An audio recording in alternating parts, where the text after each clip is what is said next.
Hi everyone, my name is Kate Hartman. This is my third semester during my MSW degree. I'm really enjoying myself, and I'm also super excited about this course because I have the most experience professionally with mental health and diagnosing and that sort of thing. My current role, I am a social worker for the Philadelphia Municipal Courts. I work mainly with dual diagnosis individuals with substance related disorder or and with some other type of diagnosis such as depression or anxiety, a lot of trauma. I work with a lot of individuals who have been diagnosed with PTSD. Um, my current position, I am attempting to help these individuals get into treatment of some sort. I do live in Philadelphia and work in Philadelphia where the heroin epidemic is pretty extreme. So right now are attempting to really help individuals get into treatment. But with that, I'm not as much working with the DSM-5 and diagnosing as that's typically up to the treatment provider. So my current position doesn't hold as much with diagnosing.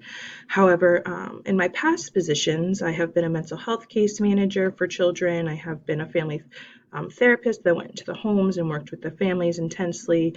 And with those positions, especially working with children with mental health, there was a lot of collaboration.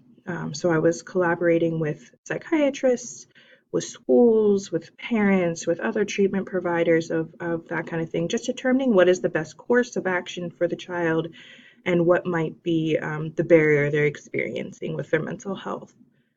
Um, so, my beliefs about mental health, I'm a big advocate of trying to find the right course of treatment for somebody that's really struggling with mental health. It takes a lot for a person to step up and say, hey, I need some help. So when that does occur, or even if I'm able to help somebody get to that point, I want to try and find the best possible resources for them because it's hard to be diagnosed with any type of diagnosis. It doesn't matter what it is. Some are harder than others, but when it is discovered, and if they're able to find the right resources that can help them, hopefully it gets a little easier. So in my last question of in what ways do you participate to make a DSM-5 diagnosis, I did discuss that I collaborate a lot with supervisors and group supervisions and that kind of thing. I really talk with my colleagues about what's best. Like I said, I've worked with psychiatrists. I was a therapist myself.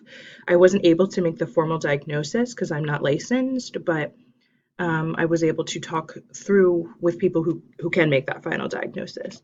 I worked with a lot of funders and that kind of thing as well. So once again, I'm really excited for this course, and I hope everybody does well. And thank you so much.